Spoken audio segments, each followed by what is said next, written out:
Welcome to the Halo Outreach Podcast, where we reach out to you, the Halo community, to keep you up to date on everything that's going on in the Halo universe.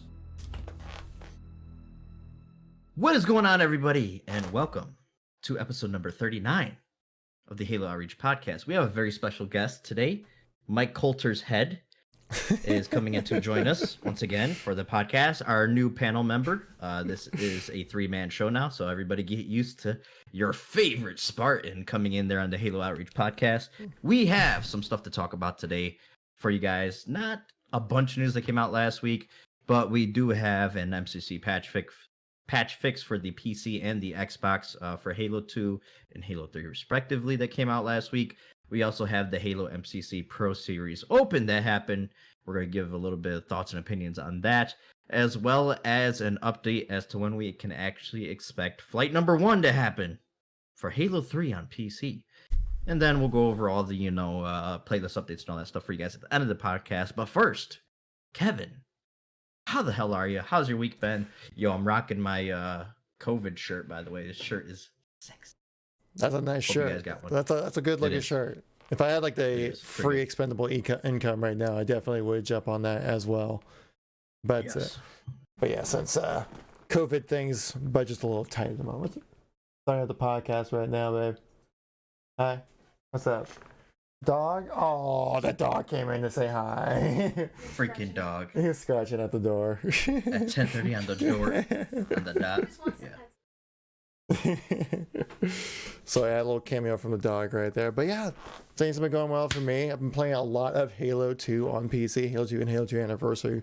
Halo 2 Anniversary for the most part, really.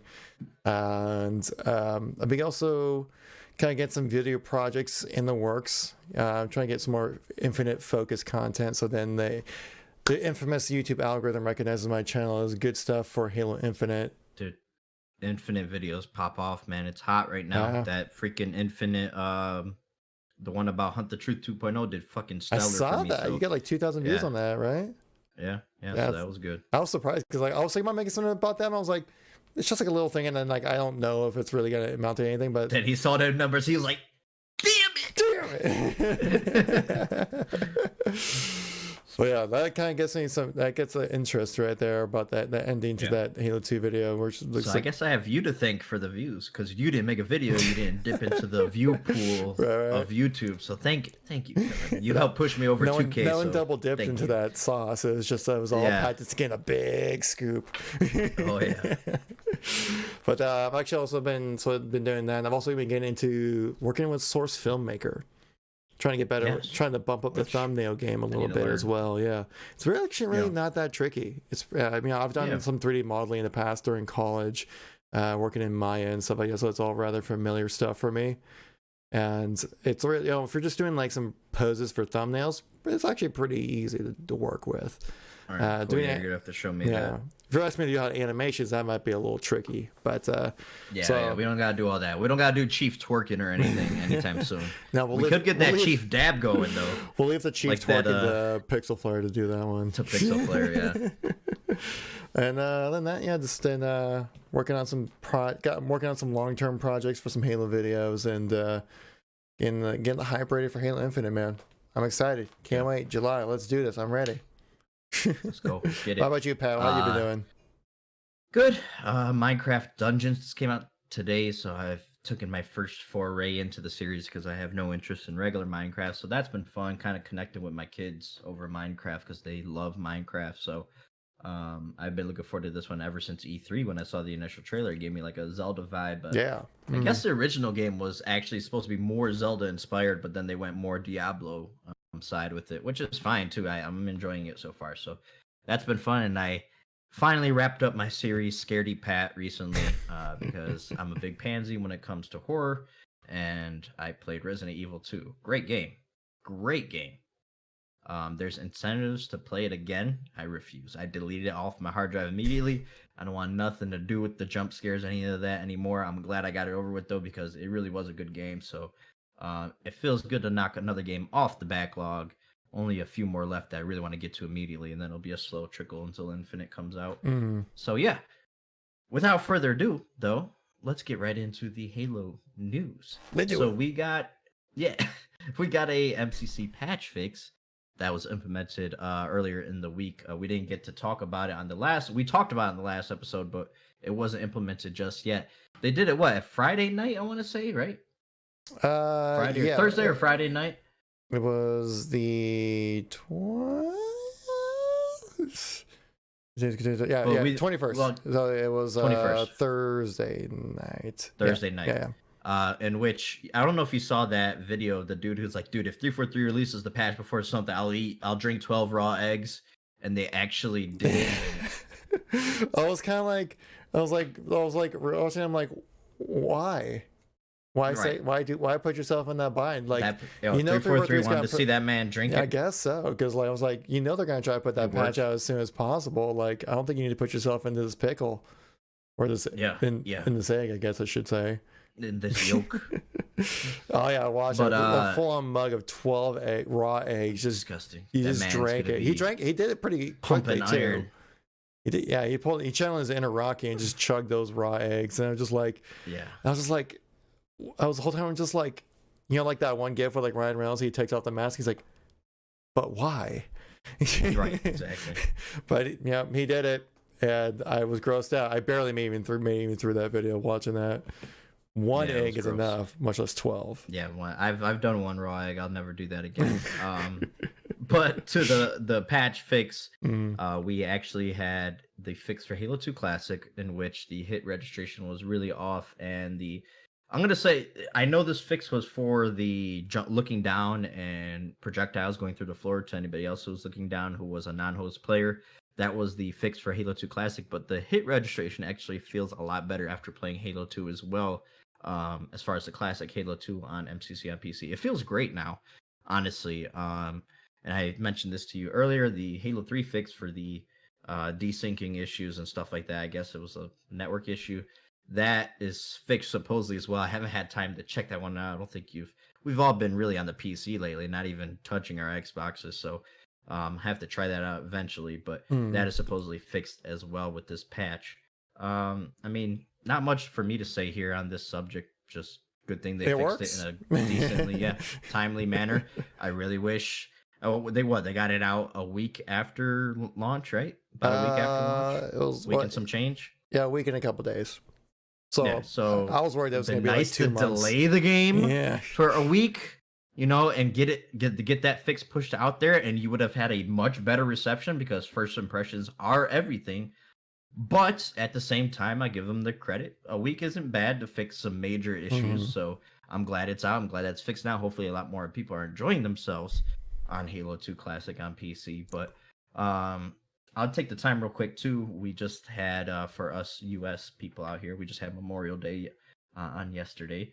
So happy Memorial Day to everybody and their families out there. If a loved one of yours has fought in the war and passed, thank you guys for your family service. Thank you to all of the military service. We couldn't be doing a podcast that whoever many people watch that may one day get big. None of it would be possible without freedom of speech and to be able to talk on the internet, and be an American citizen is awesome. If people sacrificing their lives for those rights is an amazing thing. So thank you to everybody out there. But Kevin, what did you think about this patch? I know, like I said, there's not much to say. We're just both happy it's fixed and we don't have to hear about this abysmal launch anymore, right? Yeah, I don't think there's really much to talk about when it comes to the patch itself. It's just like, now the game works. I think there's more to talk about, like, why did the game release in that state? How was that not caught? Like, what was the issue really behind? Because 343 was rather general with their discussion, and when it comes to like what they're fixing, obviously, like projectiles, but like, well, why were the projectiles busted? Why was there ghosting in Halo 3? Why were there crashes on Valhalla? They didn't really go into, because obviously a lot of people who play Halo are not necessarily like technical people, don't understand like a lot of the technical jargon when it comes to that stuff. But this kind of like leads to more into, like I say, like the feeling of how the flighting process has been feeling a little bit more like an early access kind of thing, rather than like an actual like testing to help make sure the games release as they should. Right. Especially like I thought Reach's launch was good. I mean, obviously, missing Fortune Theater is kind of disappointing, but for the game, to play the campaign and multiplayer played great for me. And then, but then CE's launch was pretty good, minus the bullet spread issue. Bullet spread, which is like if it affects your shot in the game, that's kind of like that's pretty major. Yeah, it's pretty major. Yeah, it directly affects your experience while playing. So, even though I didn't really have that big of an issue with it, it certainly was, and I would like to see that stuff get fixed before. But it wasn't like anything going like, oh my god, 343 is ruining the whole process. But this last one with Halo 2 and Halo 2 Anniversary, it's like I was having PTSD flashbacks of MCC's launch, and it was just not good. Definitely cannot have that happen, especially when looking forward next with Halo 3, which we're going to be talking about later in the podcast for a development update. You got to make sure, especially with Halo 3, that like the game hits the landing perfectly. Like you got to have theater, you got to have forge, you got to make sure the game isn't playing like how Halo 2 Classic did on launch and stuff like that. Like, and it has to play better than Halo 3 did. Like it has to be better. That's what people are looking forward to. These upgrades over the 30 frames, a resolution bump, field of view, all that stuff. It has to run better than it did on the console, and it has to be a flawless launch. Absolutely agree, because Halo 3 is the pinnacle of the series. Halo 3 is long awaited by the PC genre. They've been waiting to finish that fight for a long time. On top of that, Halo Online, which was most closely akin to Halo 3, I would say, had huge popularity on PC. Oh, yeah. Tremendous popularity. It was probably the reason that MCC got ported to PC when they realized, oh crap, we still got an audience for Halo on PC. So absolutely agree with you, Kevin. It has to go flawless. No matter what I say about Halo 3, you guys know my feelings about Halo 3. Halo 2 is my baby. So it hurt me inside to see Halo 2 launch like that. Any Halo game, you don't want to repeat what happened with MCC. None of us want that, right? We're all Halo fans here. We don't want that to happen. I don't want any player base to go through that. I want this to be awesome for PC. It's supposed to be a swan song, a love note to the PC community. But you absolutely have to make sure it's perfect for Halo 3. We've both talked about this before. I think a couple of things that could happen that 343 might need to change a couple of things. Maybe push out the flight build that you push out to us community members. Make that the build that you plan to ship. Yeah. Make sure, if you have to delay it a few weeks, delay your launch back just to see how we react to this build that you plan on shipping. Let us have it. Let us go through it. If 343 needs help during this time for QA, if there's a problem, we don't know what's going on behind closed doors, especially with the coronavirus. We don't know if they have all the resources that they need and things like that. If that's what they need is better QA, let this community full of hundreds of thousands of people who signed up for that Halo Insider program help you out, create tickets.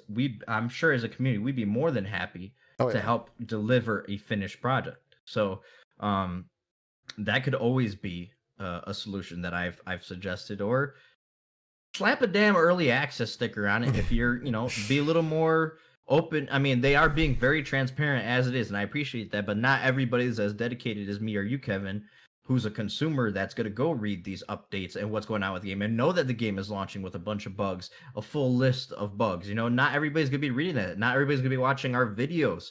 That's a quote unquote Halo fan. They're not as hardcore as some of us, that devote our lives to this kind of information and stuff. So I know that. Slap that damn early access. I know that exactly, because basically from Halo 1 to Halo 4, like I was that guy who just really enjoyed playing Halo. I didn't really watch many videos. I never read blog posts or news updates or anything. I just played the game, Yep. And you're still a fan, you just didn't look, take the time to look up all that stuff, because sadly, we're in a time where stuff does ship like that. Stuff ships broken, where you want to be as formed as you possibly can as a consumer before a game launches. And that would help, I would think. I would prefer option 1, instead of just slapping the good old early access sticker on it and just saying, hey, this is a live game service. We're going to be updating over time. It's going to ship with some problems. You guys are just going to have to deal with it. I rather push the release back a couple weeks, give us the build, let us play with it. You guys have time to fix it, get it out a week later after the flight is done, and move on, and hopefully go with a much smoother launch. That would be what I would prefer. And hopefully, like you said, we don't see ourselves in this position for Halo 3. This is make or break right now for Halo 3. And those Reach audio fixes need to come out really soon because a lot of people are still complaining about that too. So, actually, but also there is a bit of kind of lingering issues when it comes to having a game listed as early access as well. Because a lot of games kind of take advantage of that title so they can just kind of always tweak the game and just say, oh, it's not finished, don't judge us too harshly kind of thing. Like, I think DayZ is still in early access right now. And like, I think Fortnite's still in beta. Yeah, Fortnite's in beta, right? Like, still. I think if you're taking people's money for a product, I think that means that, you know, it's ready to be played. Like, it's not early access. That's a different scenario for it because it is free to play. So yeah, that is a very good point. Yeah, but they're still like accepting people's money for microtransactions and stuff like that. Yeah, they're still accepting people's money, but at least they're not charging for the base game, which, you know, Halo is. You have to buy in to play the game and experience these glitches. Fortnite, if there's problems, you didn't pay for the game. So you could just easily delete it off your hard drive and not spend any money on microtransactions. That's your choice. So that does bring a really good dynamic that you bring up for Halo. But at the same time, like I said, not everybody's as educated as me and you, but I went back digging through all the blog posts. In November, before the release of Reach, they said, and I pulled the quote up, this will be a games as a live service kind of model. That's what they shifted to. Sometime between when the announcement happened to November, before, you know, back when it's ready when it's ready, somehow shifted to games as a live service. And I really think that had something to do with Halo Reach taking a lot longer than they actually expected. I think. I would say they probably expected that. Yeah, they definitely expected that to be not like almost like what 9-month process. Exactly. I think Halo 4 probably would have been out by now if their original roadmap, you know, we'd be done with MCC by now if the original roadmap would have headed up, because we've been getting a game a month, almost a game every month and a half ever since Halo Reach came out. So, you know, I think that really put them behind on the ball, and Microsoft might be knocking on their door like, yo, y'all need to get this done before Infinite. We don't want this anywhere near Infinite when it launches. Yeah. So, it's a very interesting thing. I'm not gonna pretend to know what's, you know, going on behind closed doors, just purely speculation. But, you know, I know that's a lot longer than what I intended to go on, but there are some really underlying stuff that we didn't really get to in the last podcast episode. And I think it's good to talk about those kind of things. So make sure y'all comment down below if you guys are listening in the on the podcast on YouTube, and let us know what you guys think. Get your tinfoil hats on, and we'll discuss in the comments down below. But you want to move on to the MCC Pro Series Open? I know you want to talk about this. Actually, one quick thing I do kind of want to highlight. Go ahead. Obviously, since now these games are on PC, Game Cheap, who's a YouTuber known for modding the content, stuff like that, we found a pretty interesting video that I think would be cool to share with you guys. Judging by Pat's animation, that's pretty good, right? That's a pretty good sprint. That you know, Game Cheat found a way to implement Sprint into Halo 2 Anniversary. So put on your cringe face, because you see Sprint in Halo 2, even though Sprint was originally planned for Halo 2, actually, for Bungie. But I thought it was kind of cool to show, just like, obviously, since they use a Halo 4 engine, I think they probably just copy and pasted the same kind of animations. But you can see, like, the SMGs with a pretty cool animation of, like, individual animations for each one, stuff like that. Makes you just kind of think, like, what if Sprint was in Halo 2 Anniversary? Was it originally planned to be added in? Was it not? Was it just, like, maybe Game Cheat just kind of messing around with the game or something like that? They changed a 0 to a 1, and that's all you gotta do. That you can add Sprint to Halo 2 Anniversary. I mean, honestly, Sprint actually would work out pretty well on Bloodline, because that map's pretty huge. Yeah, it's a big map. Yeah, but all the other even Last Resort remake or Zanzibar remake. I can't remember the anniversary name. It's still pretty. Yeah, Stone Town. It's still a pretty big map. So I mean, it looks like it would work quite fine with this. I mean, it's Halo 4's engine, so you know it's already built inside of the game. Technically, they just probably had to disable it, mess with the base movement, player speed. I think a lot of the really hardcore Halo 2 communities always had a problem with Halo 2 Anniversary, because these settings don't match up with, like, the movement speed and certain things like the jump height. So, like, just very minimal stuff that only the hardcore would go into really deep. Like, I don't notice that kind of stuff. It feels like Halo 2 to me. But to the hardcore community, there's a lot of problems that they talked about that I guess maybe the Halo 4 engine presented as far as settings for Halo 2. And honestly, it don't look that bad to me. You see Hidden Experience comment there that we just throw it up, and I'm just like, it don't look that bad to me, dude. Like, it's not that bad, but I mean, if that was introduced in game, people would lose their mind. Oh yeah, I wouldn't like it for a Halo 2 anniversary. I wouldn't like it because it's supposed to be like a modern day interpretation of Halo 2. Because with obviously, I kind of actually wanted to make a commentary. I actually forgot about that until you just brought that up. I wanted to make a video talking about like how I think Halo 2 Anniversary is a misunderstood multiplayer, where like a lot of people hate on it because it's not like exactly what Halo 2 was, but with updated graphics. Collaboration incoming. Collaboration. I would love to talk about this. I think it'd be a good video there, Pat. We might have to work on something there. But well, then we'll have to say, I'll save those points for later. But yeah, I think they had to make some necessary changes in Halo 2 Anniversary to justify it being in the game, or without killing classic Halo 2, which is planned to be in there as well. So it's like you can't have the exact same multiplayers and stuff like that. Exactly. Yeah. And but I guess we'll save a further discussion for a potential collab. Speaking of potential collab, let's just give a quick shout out to the collaboration me and you were both a part of with Arash. We just went live on Arash's channel with a video of how Halo could branch out to different genres and what each one of us would want for Halo to do its own spin-offs, much like Halo Wars, where it was an RTS spin-off. What other genres could Halo be a part of?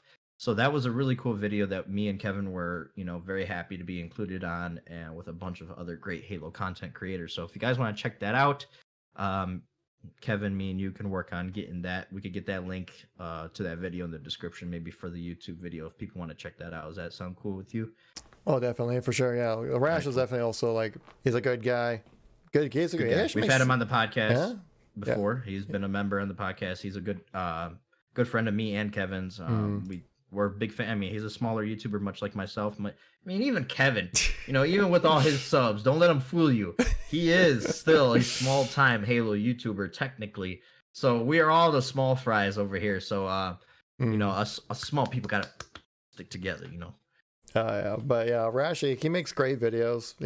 Kind of does some more like analytical kind of stuff where they kind of like looks into certain games and stuff like that, and just kind of sees like what makes them great, what parts could Halo improve on. It's more discussionary kind of stuff.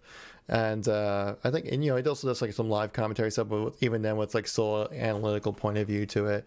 So like no matter what you do, when you watch a Rash video, you're gonna be getting something out of it rather than just someone going like, "Ooh, I got shot," So definitely give him a sub when you guys can for the Patman and I think it'd be. Tell him the Patman and Kevin sent you, so that he knows that we're sending people his way, so he could bow down to us. But yeah, I owe the man. So what was your basic premise behind your choice of a video? Mine was actually RPG/MMO. I was going to talk maybe flood horror game or battle royale, but I've talked about those enough extensively, so I kind of 180'd and did something last minute, and I ran by him. But yeah, I did RPG MMO. Did you end up going with your freaking dating sim one? Yeah, like of course, like I was being just like a trolley boy, gosh. And I was like, I want to do a Halo dating sim where you can ooh with Johnson. No, I didn't. Halo 2 Anniversary Cortana. Ooh. No, I'm talking about that. No, I think you want more the ooh on the Halo 4 Cortana. You definitely know they definitely boosted her Halo memory. 2 Anniversary blur cut. Let me be more specific. Blur cutscene Cortana, not in-game Halo 2 Anniversary Cortana. I'm talking blur cutscene Cortana. I'm talking in-game in cutscene Halo 4 Cortana. Ooh. It's close. It's close for me, but I'm gonna give the slight edge to blur. Oh my God. Yeah. So what'd you end up going with? I decided to go with the Forerunner Flood War game. Where I think it'd be pretty interesting because it'd be kind of like how like the Star Wars kind of did like the prequels, kind of play on that because you still have humans I think still are involved with that story in some way. So yeah, you can. Yeah, the Forerunners and the humans were at war with each other before the Forerunner Flood War, so that would be very interesting. And the humans were actually debatably more advanced than the Forerunners. Yeah, that would be extremely interesting. I would like that. Yeah. What about I've always thought Gears should do this too. So I don't know if you know much about Gears, but the Pendulum Wars, I think they were called in Gears, would be a really cool, prequel like idea for Gears. There's so much for both series that they could do. Yeah, you go back in time. There's so much story besides the Master Chief that Halo can go into. So yeah, that's a pretty good one. And I was thinking, like, if you played from the point of view of the Didact as well, because I think he was there until the very end, really, until until he went to like some hibernation thing or something like that. Kind of like him develop his hate for humanity. Like why he gives some backstories to why he's so pissed at the humans and why the Librarian, his wife, was so for the human race and actually was almost an ally to them and kind of went behind her husband. It would be a very cool dynamic. I'm on something. I'm on to something. And plus, you get a chance to see a Halo ring go off, which we haven't seen yet in Halo. The firing of the array was that'd be pretty dope. Yeah, we haven't seen that in any. Besides, like, I think there's like some like short animation things for that. Yeah, for Halo Legends. Yeah, but other than that, like, nothing. So I think it'd be pretty sick to see that. But yeah. Yeah, we don't want to give away too much because I want you to go watch Arash's video. It's a 29-minute long video, I think, but definitely worth a watch because some people gave some great points in there as well. But yeah, let's move over to our next topic. Halo MCC Pro Series Open happened last weekend. So if you guys don't know what this is, it's basically online series of tournaments happening with the MCC, since obviously we can't do them in person anymore, probably for the rest of the year. Probably not even until the beginning of next year, really. And so, first we put together this little HCS Pro Series where amateur players and pro players can all get together and battle out for dominance. And basically, they're alternating weeks from opens, which would be like amateur players only, or amateur teams only, I really should say, and pro teams, which are much more established, going to the next week as well, and then kind of rotating there on out. And like the top 8 teams from the last Pro Series automatically qualify for the next Pro Series, and just kind of circulating from there. So we had our first amateur open, and I thought it would be interesting to bring up the different teams that did well in this open. I can't remember exactly what they call it. Like, I think it's like a Swiss style brackets, where basically teams. That's racist.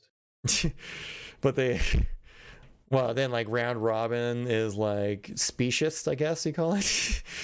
That's very specious. Or they fat shaming robins. They could be. And I don't think the Robin community appreciates that. I don't think so either. Yeah. But we'll have to get in touch with the Robin community on that. We gotta get in touch with PETA. They gotta say something about this. This is not fair to humans and animals alike. But yeah, so the top 8 teams from this series right here get to go into the Pro Series to play against some of the more established teams like Sentinels, aka Tox, and former Mondra team and stuff like that. So we have In Control, Having Zero Fun, Phenoms, JR2's Army, Los Coyotes, NTZ, Icons, and Status Quo.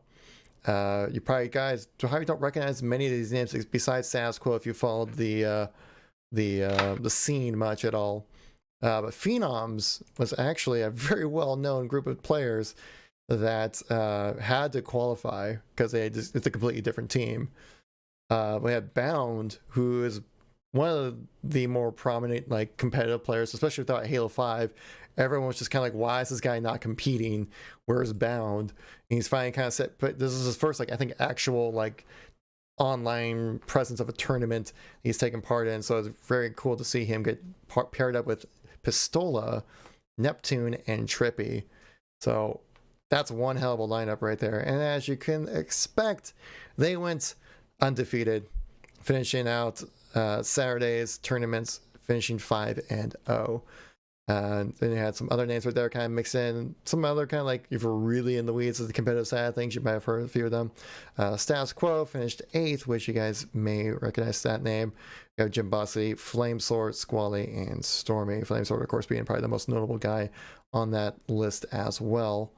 And sadly enough, the team I was really pulling for, 100JJX's team, did not make the top 8, sadly. I was super bummed about that. He was bummed about that. I think his team finished 4-1, and I think they just missed the cut on making it into the Pro Series. Now, I don't know if the teams that didn't make the cut can reapply for the next Open and to see if they can do from there. I'm guessing so, but I guess I'll have to wait and see. But the one thing I did notice is that almost all these teams that had to play, all these games were done on Saturday. Like all the games. So they played 5 series. So that's at least 5 hours straight just playing Halo, because each series usually takes about an hour 45 minutes to an hour for like a 5-game series, what I think all of them were. And of course, we obviously had like downtime between games and stuff like that. So these people were literally playing Halo from like dusk till dawn, or dawn to dusk kind of thing. And so I kind of wish there was maybe like a better way to go about doing it, because I can imagine like towards the end of the day that being just really exhausting for a lot of players. Not if you're snorted up on G Fuel. Right. Or other drugs that they don't test for competitive gaming. That's for true. But I wish there was maybe some way to kind of divide up, because I feel, and also plus like all these amateur players, they got jobs, they got families, they have lives as well. A lot of times maybe some people can't afford to take an entire day to just play Halo, And so maybe it's something more considerate to people's time. But I can understand it made it easier on the end of the tournament organizers to do that. But I feel like on the player side of things, that's a little rough. You know why they did it all in one day? Why that? Because they were scared of my boy Tiger Woods on Sunday. Okay. He was doing a golf event with Peyton Manning, Tom Brady, Phil Mickelson. They didn't want to get away with that. They knew it was the most watched golf event. Yeah, you don't want to compete for views. They did not. You don't want to compete. There's like 50 million people or some shit crazy number watched that. Really? Yeah. It was quite epic. It was actually really entertaining. See, the funny thing is with Tiger Woods too. Like, he is still the guy that pulls in the crowds. So good. Like, your boy, he hasn't been boy Russell Wilson showed up at the event. He donated 300,000 meals to COVID relief, which is fucking epic. Meals or dollars, you're saying? Meals. No, meals. Meals. 300,000 meals. That's more than $300 worth. Yeah. Yeah. Unless we talking like peanut butter jelly sandwiches, if that counts as a meal, then he looking at like 75 cents a meal. But yeah, that was quite epic. Yeah, Tiger pulls in the crowds. He's the only reason why I even watch golf. When Tiger's playing, I actually watch golf. I can't stand the sport otherwise. He makes it fun, man. He's an entertaining person. Yeah, because he's damn good at what he does. Like, honestly, like the last 10 years, he definitely has not been like the best golfer in the game. Yeah, no, he is. But he still brings in the crowds though. Oh, he still does, because everybody's waiting for him to make that. I mean, he won a really big tournament last year, so everybody's just waiting for him to come back to just a fraction of the dominance that he once was. Everybody's just holding out hope. So, well, everyone was thinking like when Tiger was during his prime, they thought he was gonna win. He's the most dominant athlete ever. Oh yeah, like they were thinking that he was gonna like take the record for most tournaments or most majors won. He's tied right now for most tournaments won in PGA history. He's won 82 tournaments. That's insane. He's tied for the most in the history. He's still like 4, I think, behind Jack Nicholson's record for or Jack Nicklaus's record, not Nicholson, that's the actor.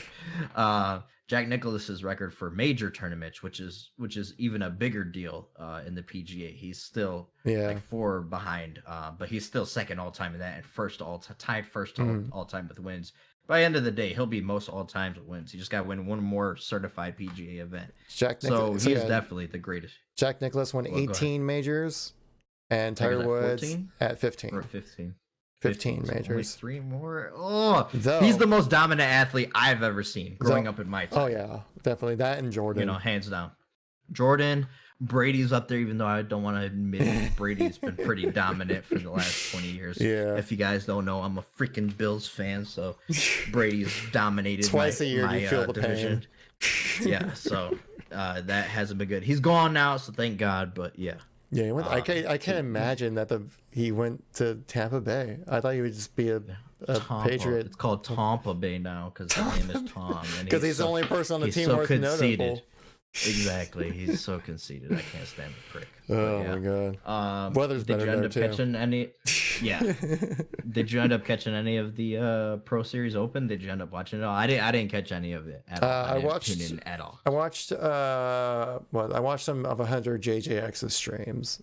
I watched a couple of that, and I think I kind of hopped in for between a few other people as well, but mainly him, and just because like I like watching his streams anyways, and I just kind of wish it was maybe more of a kind of centralized location to do that. I wonder how they're gonna do the broadcasting for the Pro Series that's coming up, I think, this weekend, right? Because there's a Pro Series and an Open Series or something like that happening this weekend as well.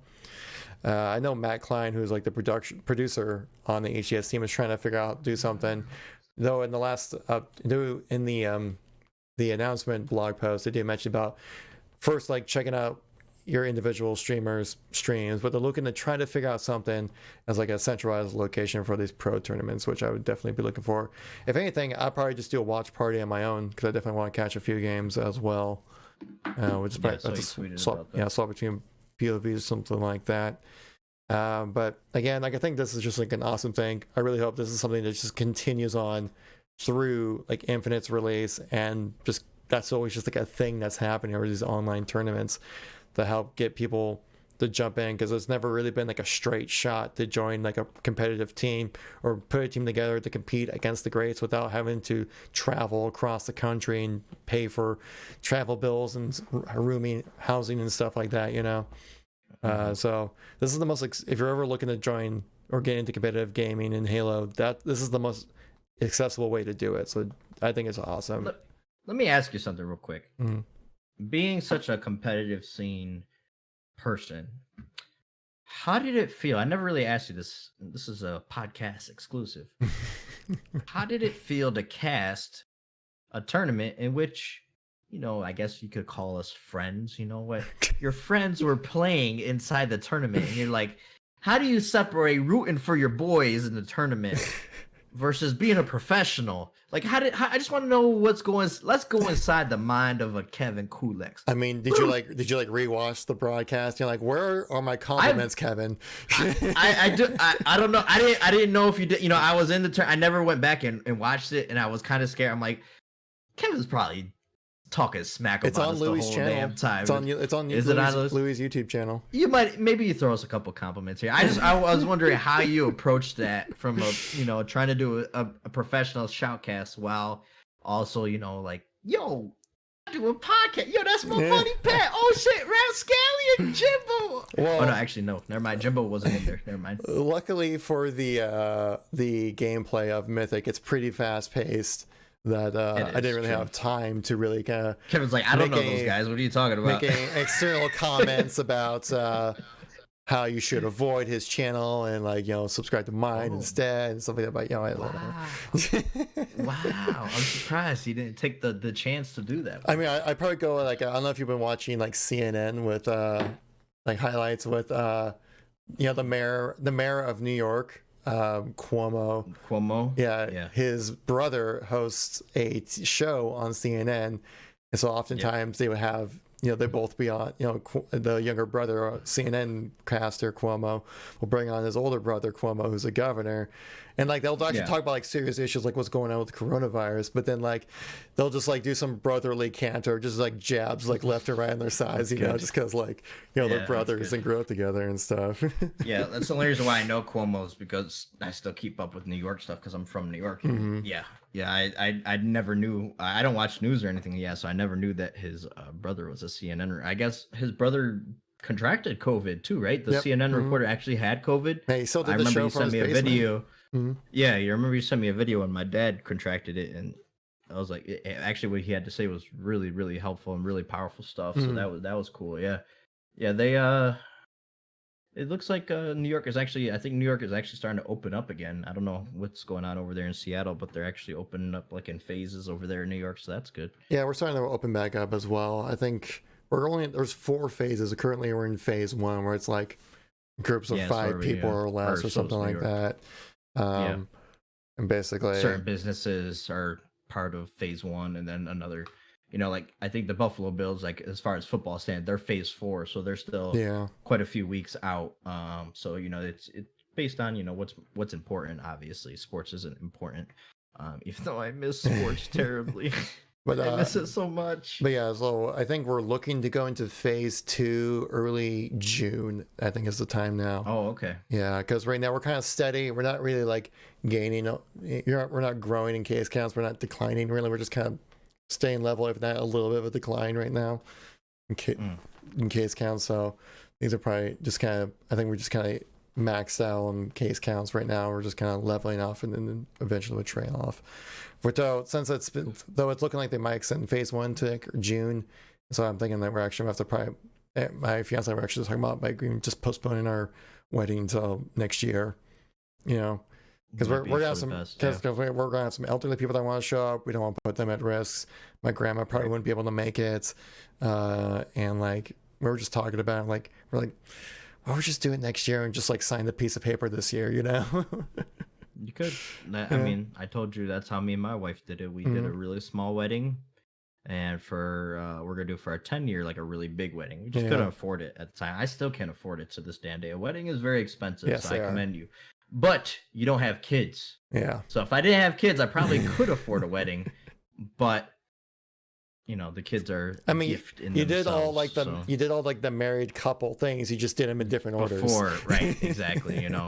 God's just looking down at me, shaking his head like, "Damn you, Patrick, you're going to hell." Also, though, my fiance did hook me up with my ring, though. What? Yes, we gave it a shout out last podcast, Kevin. Don't be gloating, okay? Fossils and meteorite, yes. if I remember correctly. Yes. Kids are double, but they're also little shits at the same time. I saw that in the chat. I just had to make that clear. But Kevin, Halo 3 PC development update. How about that? So, let's get back to Halo. This one's where we really had to come in with the filler this episode, guys. There ain't much to talk about, so we had to fill in.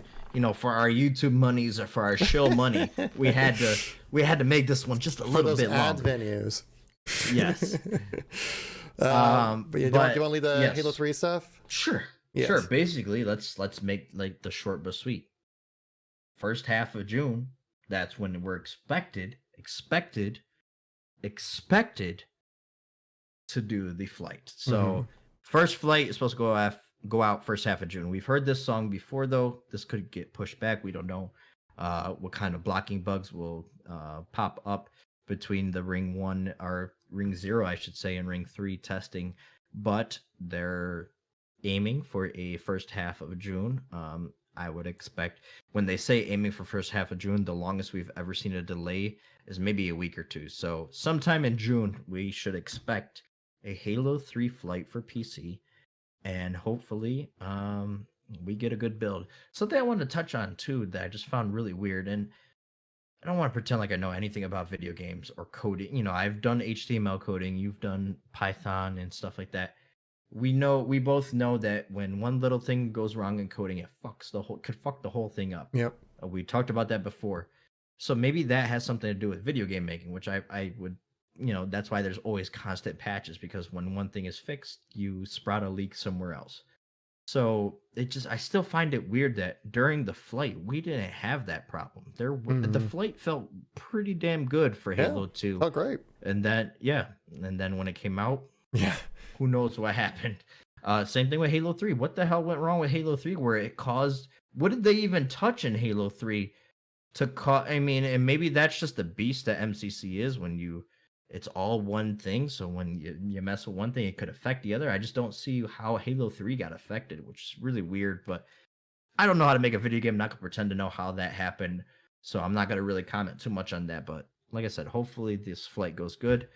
Kevin, do you have anything else to add about the news for the Halo 3 flight happening first half of June? Well, yes, I do, Pete. Actually, do one thing I want to bring up as well. We definitely touched on this earlier, but they're saying... they were talking about they're going like underway when it comes to getting this process done. Which is, let's say, is next week we aim to get the completely pared down flight build into our partners' hands, which is much sooner than usual.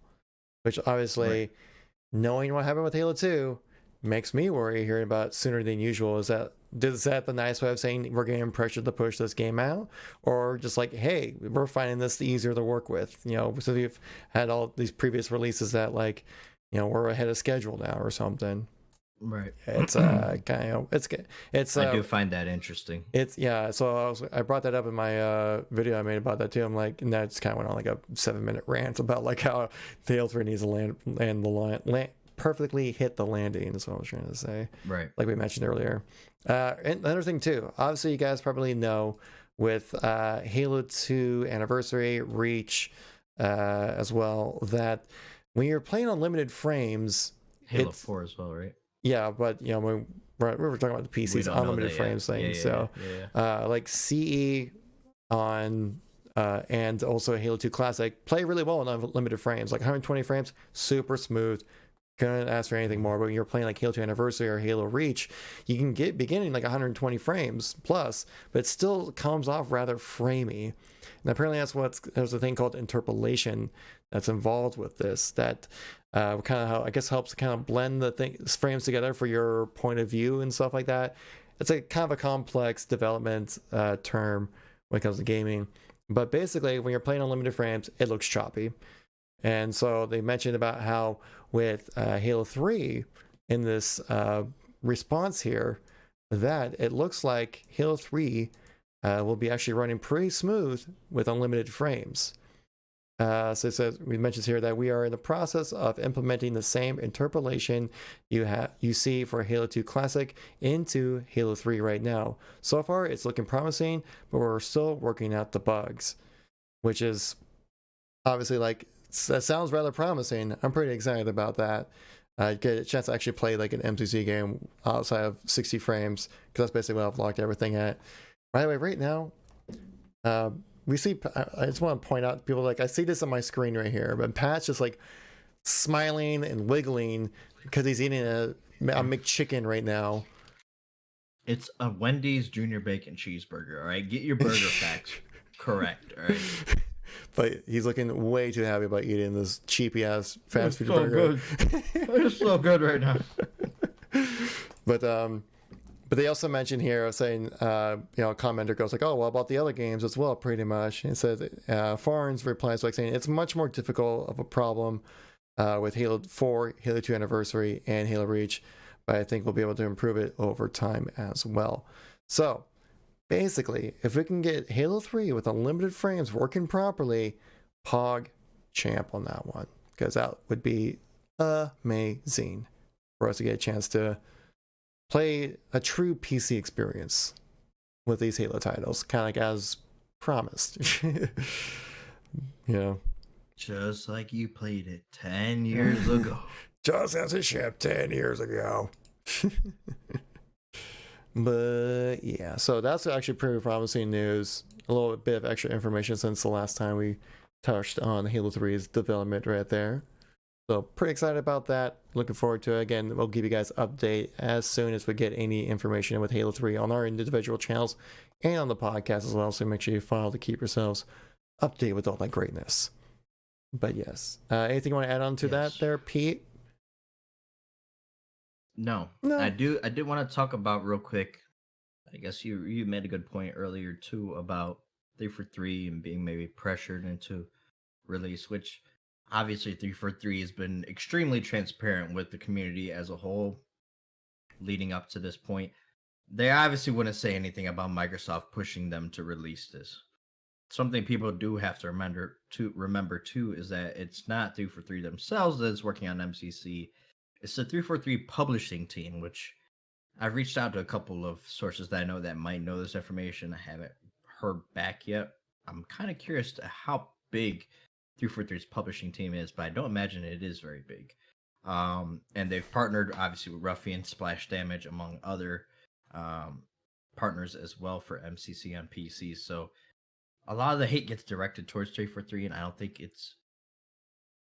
not to say it's not justified, because 343 checks this stuff before it's shipped to put their stamp of approval on it. It's their name being shown at the beginning of MCC, not Ruffian and Splash Damage. So, there is a certain extent that 343 is responsible for, but maybe not all of the blame is to go to them.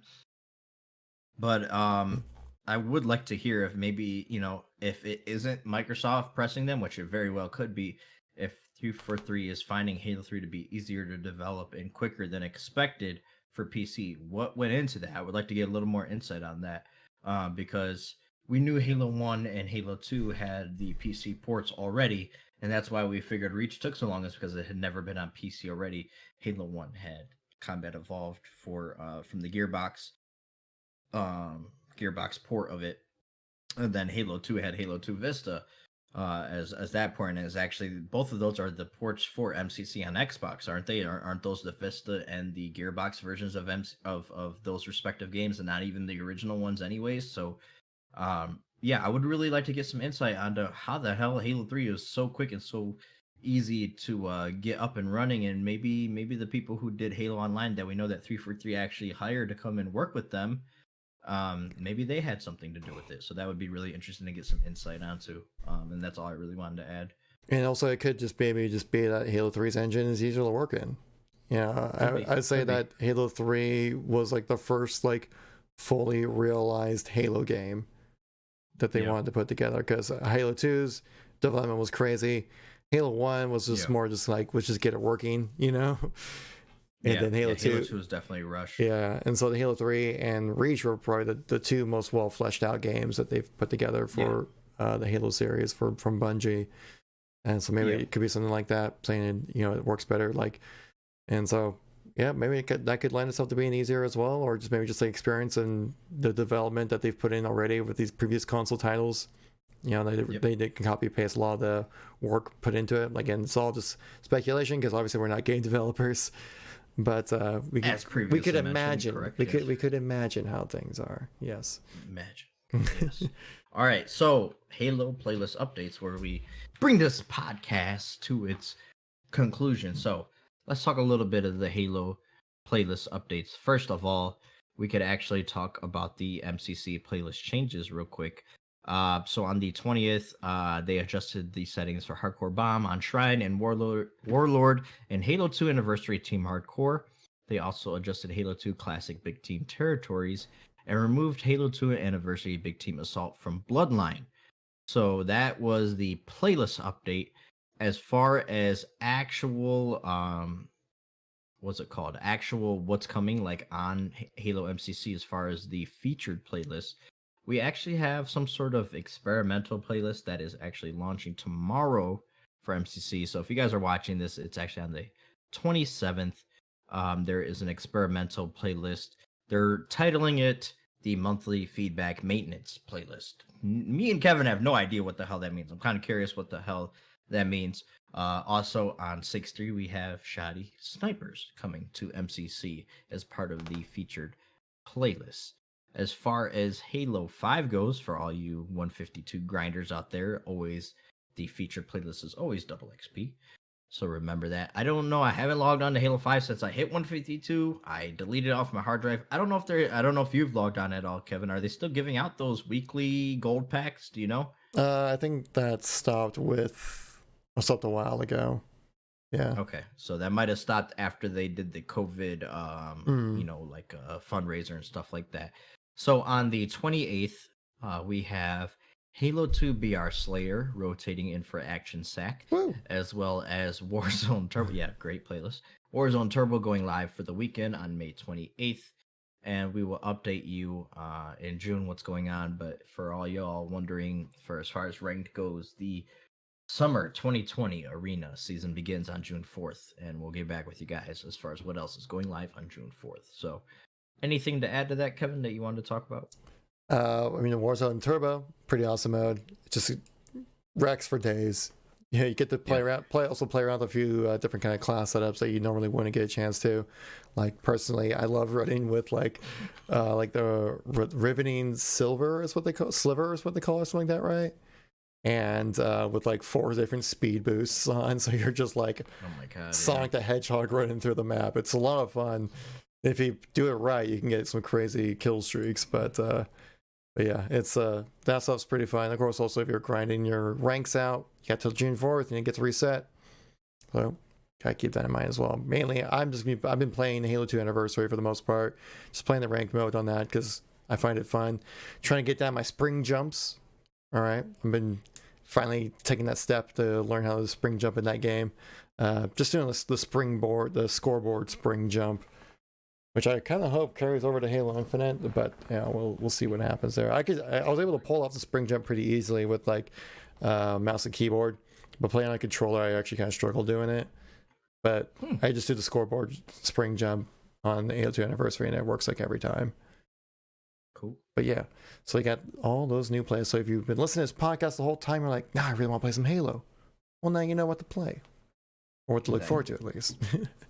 But I guess now before we go, Kevin, tell people where they can find you. Oh, well, people can find me on the internet. If you just type in KevinKoolx on YouTube, at KevinKoolx on YouTube. No, at KevinKoolx Halo on Twitter.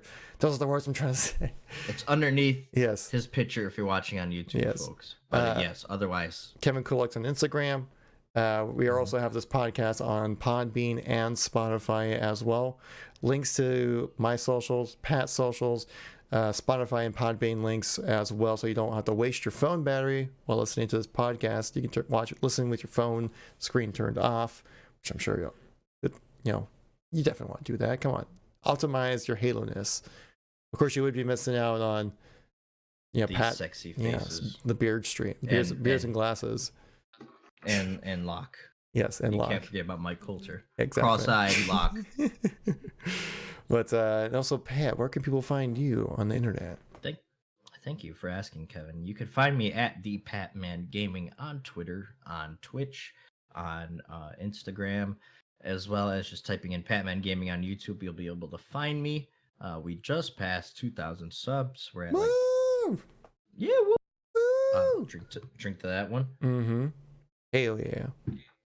2,000 subs, so thank you guys very much for the support. Let's get to 3,000 by the end of the year, though. We aren't done. Okay, I haven't reached my goal for the end of the year. I hope so. I think so. I think we can do it. It's gonna be close, but Infinite is coming, folks, and that means big things for all of us Halo fans. So keep it locked to me and Kevin's channels. We will keep you guys up to date as quickly as possible, as concise as possible. We'll keep bringing you guys these weekly podcasts so you guys can get all the news in one place and then get to hear our voices and just kind of, friendly banter and stuff like that. So thank you guys so much for watching. Thank you guys so much for listening through all the way to the end if you're still here. And we hope to catch you guys on the next episode of the Halo Outreach podcast. Until that time comes, peace. I don't know what to do with my hands.